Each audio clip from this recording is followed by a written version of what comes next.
Saludo franciscano de paz y bien para todos y cada uno de ustedes.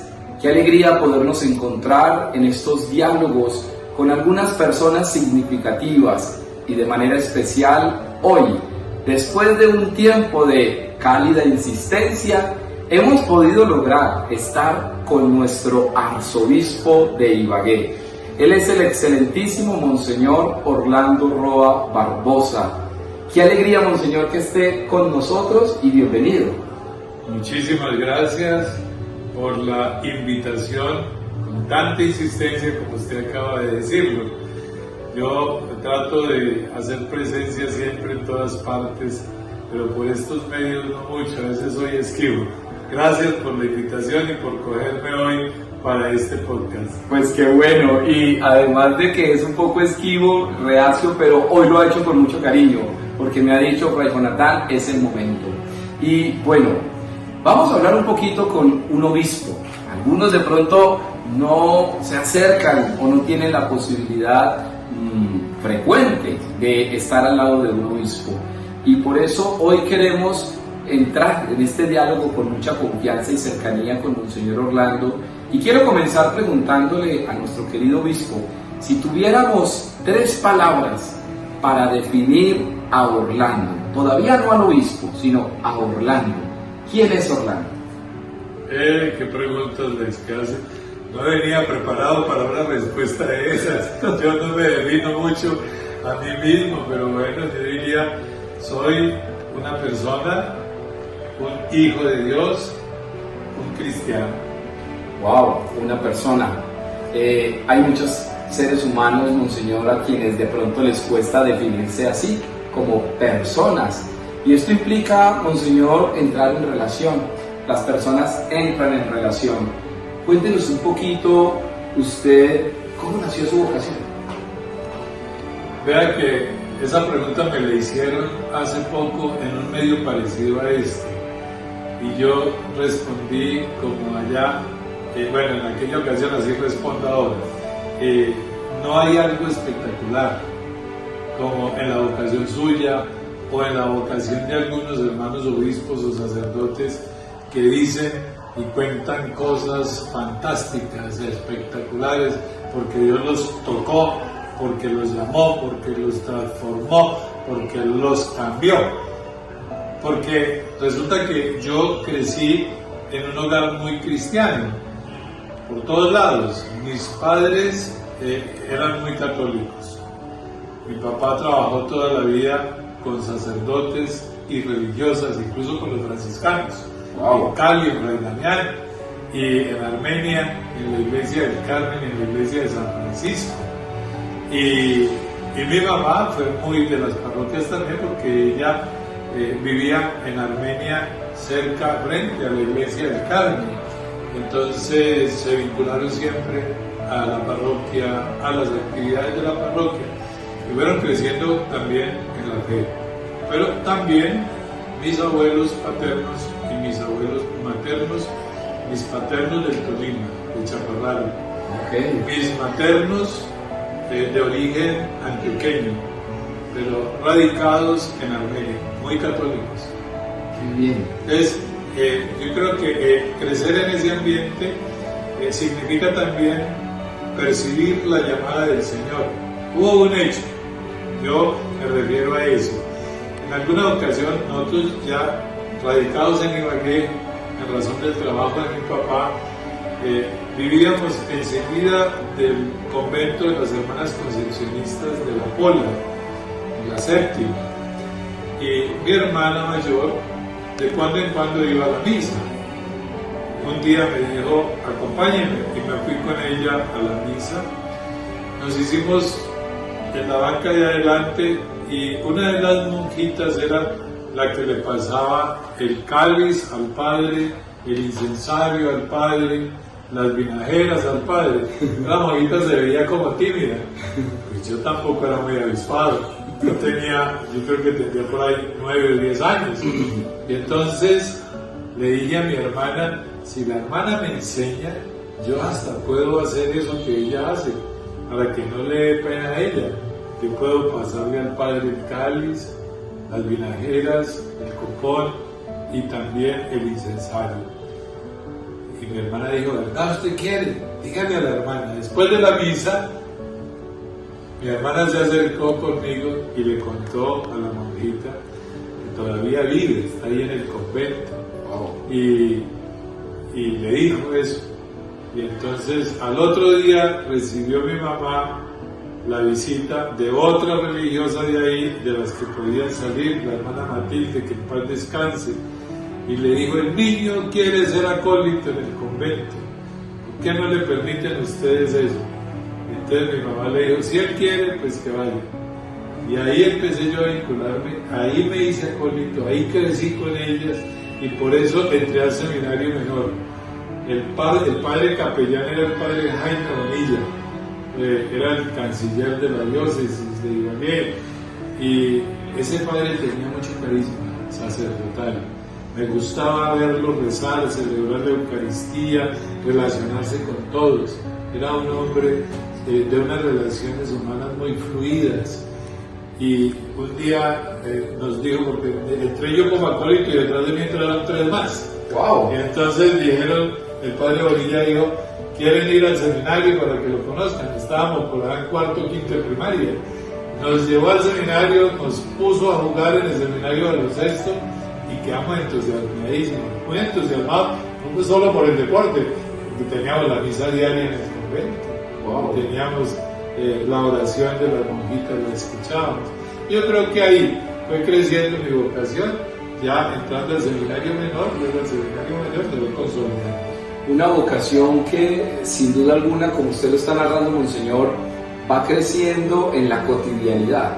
Lo cotidiano de la vida se fue dando y allí fue usted fraguando eso que llamamos llamado vocacional. Es lo que estoy entendiendo. Es así, está bien interpretado, Fray Jonathan, porque, como le dije, no hay algo espectacular. Ha sido un llamado que el Señor me hizo en la vida ordinaria de mi familia, del convento de las hermanas, del seminario menor, porque la vida en el seminario menor en esa época era como la vida en un colegio, éramos casi todos externos y había un grupo pequeño de internos, pues yo fui externo hasta el grado 10º. ¡Qué bien! Bueno, tenemos algo en común, también soy hijo del seminario menor y claramente uno externo, uno vuelve y uno no ve la hora de llegar. Monseñor, de su etapa de seminario, ¿qué quisiera resaltar? 1 o 2 elementos que usted dijera, wow, el seminario para mí representó esto.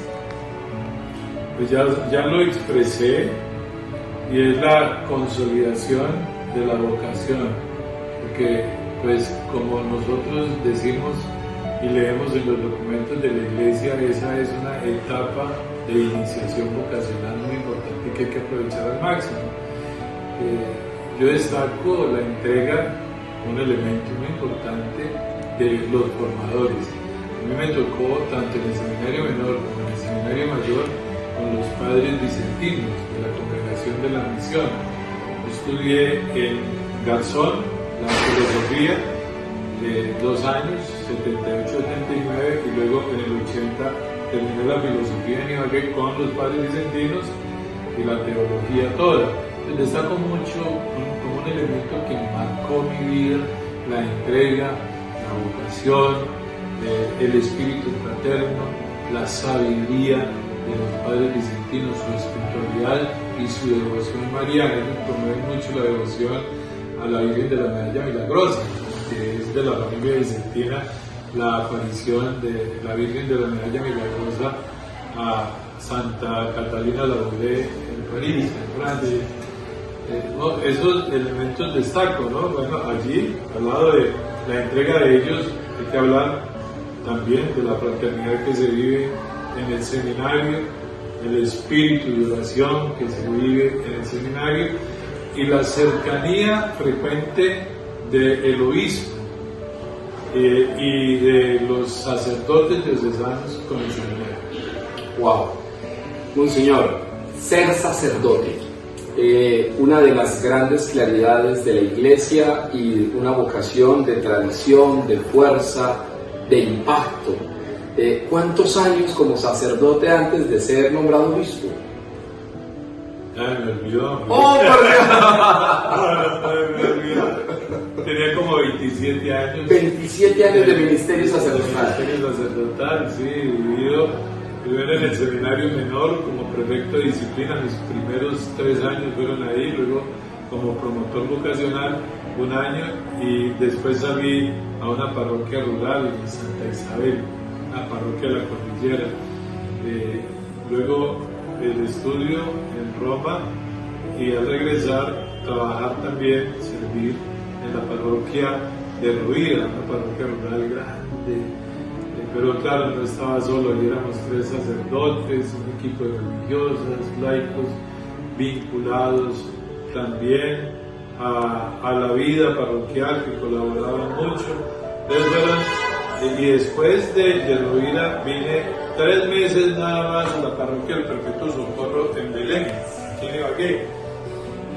Luego pasé al seminario como rector en el año, a finales del 2003 tomé la rectoría del seminario mayor, y fueron allí casi 12 años al servicio. Estaba yo ahí como rector cuando me nombraron obispo auxiliar de Ibagué.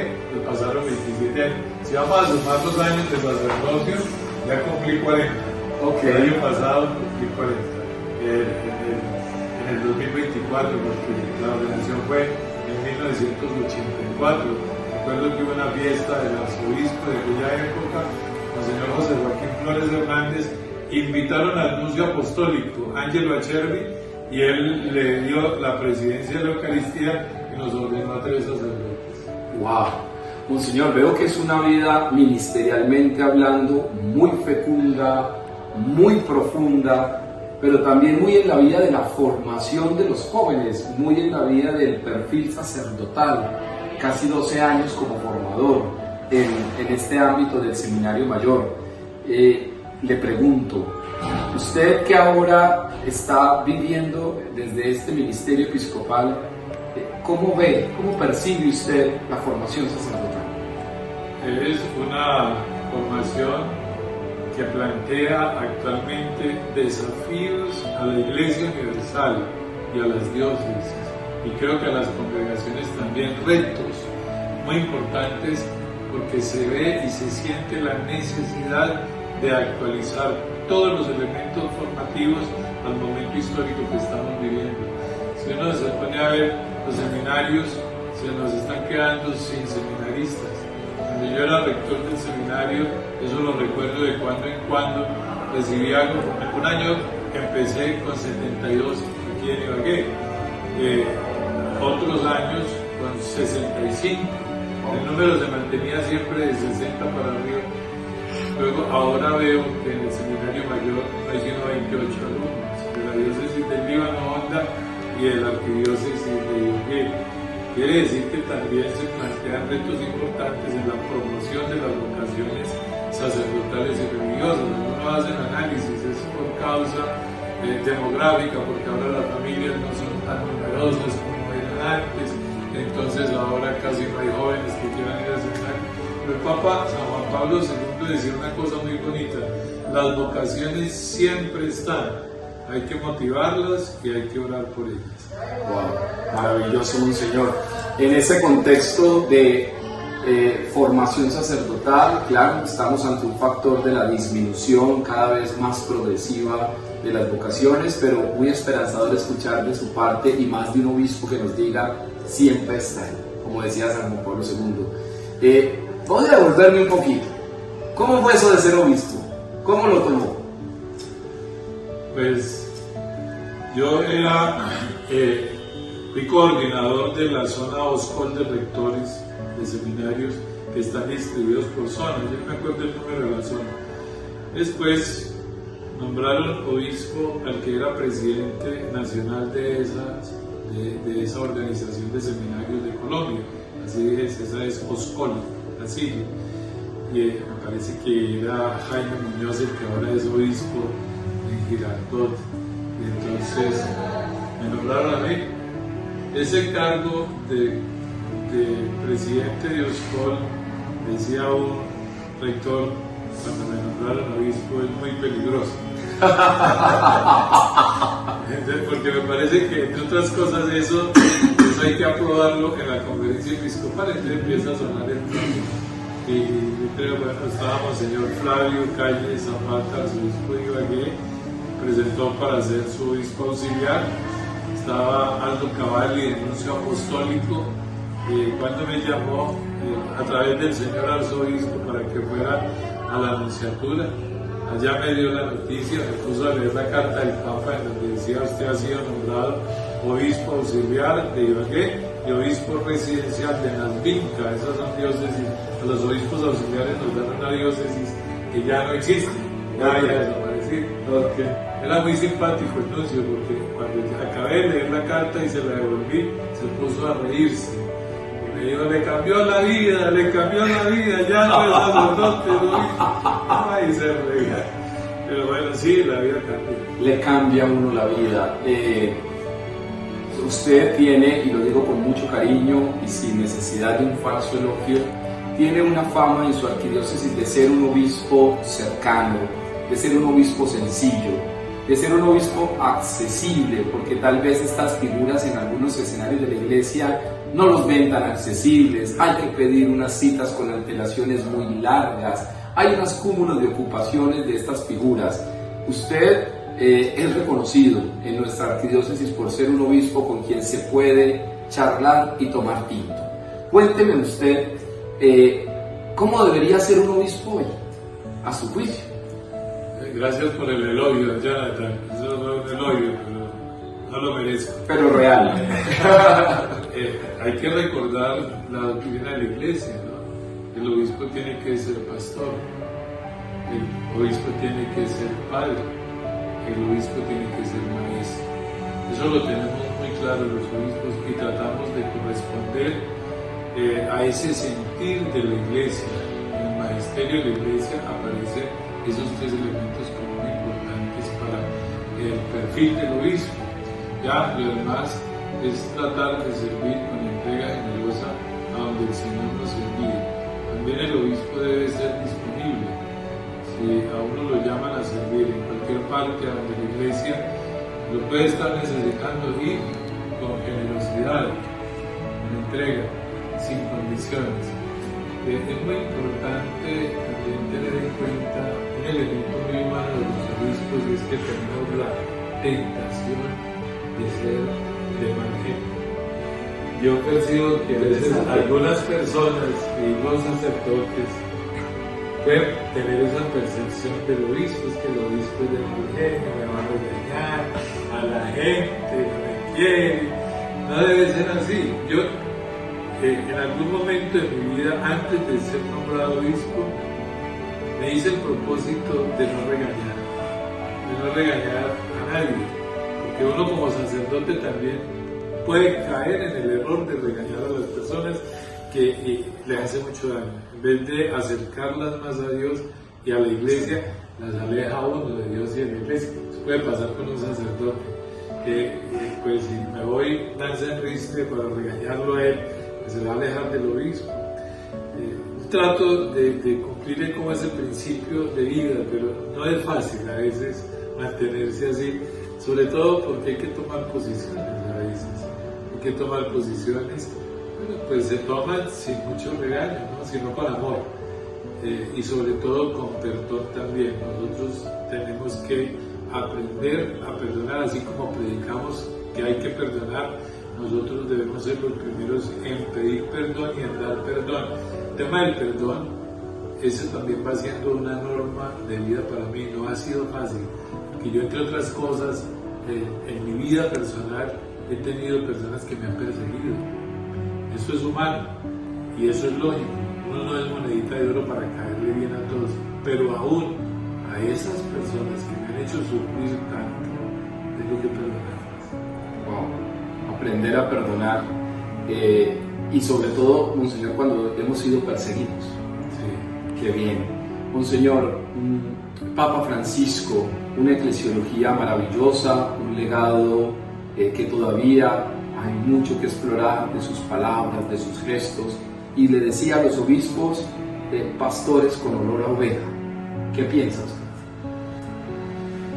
Pues efectivamente Esa es una llamada que nos hizo siempre el Papa, no solamente a los obispos, a los frailes y a los sacerdotes.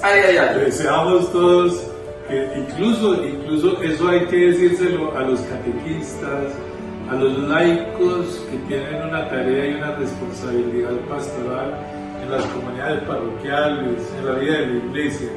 Todos debemos tratar de servir, procurando ser pastores con olor a oveja, es decir, tratar de llegar a todos sin discriminar personas, sin hacer acepción de personas, porque eso también nos perjudica y nos hace mucho daño. A todos debemos acogerlos con amor. Un legado fundamental que tenemos hoy dentro de la radiografía eclesial es: ya las personas, muchas, no llegan a nosotros. Somos nosotros los que debemos salir, esa famosa frase de una iglesia en salida. Y en este marco de este año estamos en el año jubilar de la esperanza. Hablemos un poquito para ir cerrando nuestra entrevista, Monseñor. ¿Cómo demarcamos eso de una iglesia en salida y en esperanza en estas crisis latentes de nuestra cultura? Una iglesia en salida lo estamos viviendo nosotros en la arquidiócesis de Ibagué, porque en el plan de evangelización que nos trazamos hay varias etapas y en las tres etapas grandes de nuestro plan de evangelización tenemos líneas guías, 3 líneas guías. Una línea guía es la evangelización, que no se sacrifica. En todo momento estamos en misión, siguiendo las 3 etapas: una etapa querigmática, una etapa de coinonía, una etapa de misión. Nosotros tenemos otras denominaciones, pero las tratamos de vivir en el espíritu de una iglesia en salida, de una iglesia misionera, de una iglesia evangelizadora. Esa es una línea guía. La otra línea guía es la renovación de estructuras. Lo estamos tratando de hacer. Nosotros empezamos, cuando yo llegué aquí, con un número determinado de vicarías foráneas. Ya cambió, ya son más vicarías foráneas. No teníamos el Consejo de Pastoral Arquidiocesano, ya lo tenemos con decreto elaborado. Y así vamos consolidando las estructuras diocesanas, una estructura que tiene que cambiar o adaptarse a los momentos de la parroquia. Esa no la vamos a levantar de ninguna manera, incluso ni las vicarías foráneas. Pero tenemos conciencia clara que el Papa nos llamó a caminar en la iglesia diocesana también, renovando estructuras. Y una tercera línea guía son los procesos de formación, a los cuales tampoco renunciamos. En todas las etapas de nuestro plan de evangelización tenemos procesos de formación para los sacerdotes, para los laicos, para los comprometidos. Usted habla mucho de los alejados, la pregunta anterior. Uno de los propósitos del plan de evangelización nuestro es ese: llegar también a los alejados, a los indiferentes. Ahí tenemos esas 3 líneas guías, nos orientan mucho el caminar de nuestra vida arquidiocesana: la evangelización, la renovación de estructuras, los procesos de formación. Para responder a la segunda pregunta, porque me hizo 2 preguntas en una, el tema de la esperanza. Qué bonito, el Papa en un momento muy oportuno en la historia de la humanidad nos puso a reflexionar, a meditar y a caminar en la esperanza, al ponerle al año santo 2025 el jubileo de la esperanza, para que caminemos juntos en esperanza, en comunión, en participación, en misión. Van siendo derroteros que va trazando el Papa Francisco cuando nos convocó a vivir este año de la esperanza. Yo tengo una conciencia clara y una idea clara con relación a la esperanza: es que la esperanza nos lleva a nosotros a construir y a caminar hacia la salvación, vista en clave de presente y en clave de futuro. ¿Cómo define la Real Academia de la Lengua Española en el diccionario la esperanza? Es un estado de ánimo que surge en la persona y que la persona ve como alcanzable lo que anhela, lo que desea. Por lo tanto, la esperanza no es una idea, La esperanza es algo realizable, que debemos trabajar y construir. Tengo conciencia clara que vamos caminando hacia la presencia de nuestro Padre Celestial. Debemos caminar en fe, en esperanza, en amor. Bueno, ha sido realmente un gusto escuchar a nuestro arzobispo de Ibagué, Monseñor Orlando Roa Barbosa, y con esta invitación que nos está haciendo bajo esta renovación de escrituras, bajo esta iglesia evangelizadora, bajo esta esperanza que no es pasiva, sino que, como él nos lo ha señalado, tiene que siempre ayudar y encaminar. Bueno, en la parte final de nuestro podcast, Monseñor, tenemos una parte un poco más folclórica, si me lo permite decir así. Usted nos dice si acepta el desafío. Algunas preguntas que le vamos a hacer, usted solo puede responder sí o no. Nada más. Pero depende de la pregunta. Usted dice no, dice sí. 72,000 seguidores nos siguen en nuestro podcast y muchos de ellos son jóvenes. ¿Acepta el reto? Pues hombre, lo acepto, pero bueno, muy bien, tranquilo, monseñor. Sencillo. ¿Le gustaría comer helado en las tardes, sí o no? Sí. ¿Azúcar, sí o no? Sí. ¿Delgado, sí o no? Sí. Bueno, muy bien. ¿Bailarías con la reina Isabel, sí o no? No. Oh. Además ya murió. Bueno, muy bien. ¿Revelarías tus mayores secretos a alguien, sí o no? Sí. Oye, ¿saldrías a la calle algún día sin bañarte, sí o no? Sí. Oye, ¿te gusta bailar, sí o no? No. ¿Cantar? Tampoco. Es no. Ok, ¿te pintarías el cabello después de los 60, sí o no? No, muy bien. Si no hubiera sido obispo, hubiera sido piloto, ¿sí o no? No. Muy bien. ¿Cantante? No. ¿Escritor? Sí. Ok. Si hubiera sido abuelo, hubiera sido complaciente, ¿sí o no? Sí. ¡Ay, Dios mío! ¿Enseñarías a Dios a otras personas, sí o no? Sí. ¿Te bañarías con agua fría, sí o no? Sí. Ok, dicen que es bueno para la salud, monseñor. Y bueno, por aquí, ¿te atreverías a representar en una película a Jesús, sí o no? Sí. Bueno, y la última, monseñor. El día de tu vida quisieras ser recordado como un servidor del Señor, ¿sí o no? Sí. Muy bien, monseñor, un aplauso para él, qué alegría, superó el reto. Monseñor, los jóvenes lo están viendo, un mensaje para ellos en el contexto de toda esta sociedad de cristal en la que estamos hoy. Usted lo ha señalado en varios momentos, los jóvenes a veces se debilitan en sus convicciones, en sus principios. ¿Qué le diríamos a nuestros jóvenes?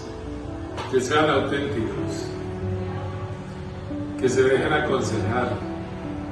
Es impresionante cuando un joven no recibe consejos, porque el mundo los está llevando a ser cada vez más autónomos, más independientes, pero necesitan el consejo de los mayores, especialmente de personas sanas, mentalmente y en su personalidad, humanamente sanas, que pueden ser sus padres, pueden ser sus abuelos, pueden ser sus formadores, que no renuncien a vivir.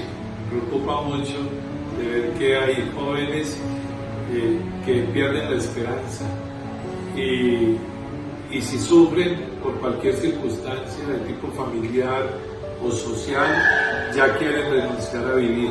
No renuncien a vivir.